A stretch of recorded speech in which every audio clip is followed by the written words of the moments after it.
शेकडो कार्यकर्त्यांचा मनसेत पक्षप्रवेश देतोय चंद्रपूर जिल्ह्यात मनसेला संजीवनी।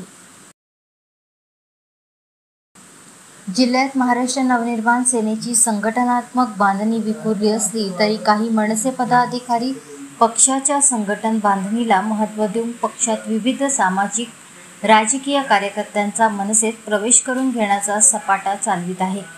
दरम्यान चंद्रपूर जिल्ह्यातील झोपडपट्टी म्हणून ओळखल्या जाणाऱ्या महाकाली कॉलनी परिसरातील प्रकाश नगर येथे विकास कामे झाली नसल्याने दुर्लक्षित या परिसरात जनतेचे प्रश्न सोडवण्यासाठी मनसे हा एकमेव राजकीय पक्ष काम करू शकतो व मनसेचे पदाधिकारी हे आमचे सगळे कामे करतील हा विश्वास ठेवून काही तरुणांनी मनसेत प्रवेश केला।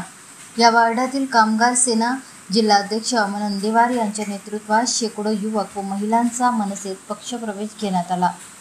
यावेळी मनसे जिल्हा उपाध्यक्ष राजू कुकडे, वाहतूक सेना जिल्हाध्यक्ष महेश वासलवार, जनहित जिल्हाध्यक्ष रमेश काळवंदे व इतर मनसे पदाधिकारी उपस्थित होते। येणाऱ्या महानगरपालिका निवडणुकीत मनसेचे उमेदवार मोठ्या प्रमाणात उभे करण्यासाठी शहरातील वार्डावार्डात मनसे पदाधिकारी पक्षप्रवेशाचा कार्यक्रम राबवित असून शहरातील मागास व कामगार वर्ग असलेल्या प्रकाश नगर येथे मनसेची शाखेचे धूमधडाक्यात उद्घाटनही करण्यात आले।